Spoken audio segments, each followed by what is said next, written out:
संभाजीनगर येथे एस.टी आरक्षणासाठी बंजारा समाजाचा महामेळावा। संभाजीनगर येथे बंजारा समाजाला एस.टीमध्ये आरक्षण मिळण्यासाठी गोरसेना गोरसेवाडी येथे समस्त बंजारा समाजाच्या वतीने आयोजित करण्यात आलेल्या मेळाव्यात ठरविण्यात आले आहे की शासनाने चालू असलेल्या अधिवेशनामध्ये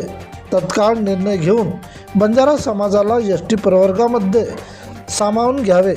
अन्यथा संपूर्ण भारतभर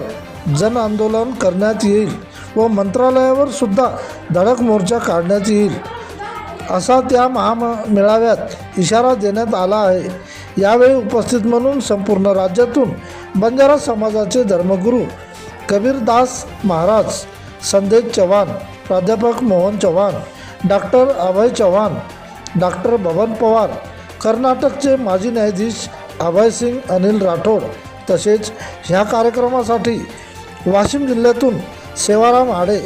वाशिम शहराचे कारभारी सुरेश राठोड, श्रावण जाधव, मनोज कुमार राठोड, बबन नाईक, बबन महाराज, विक्रम आडे, निरंजन जाधव, राजू चव्हाण, अनिल जाधव, जिल्ह्यातील तथा राज्यातील बंजारा समाजाची सर्वात मोठी मंडळी उपस्थित होती। प्रतिनिधी मराठवाडा ब्युरो चीफ अजय गायकवाड।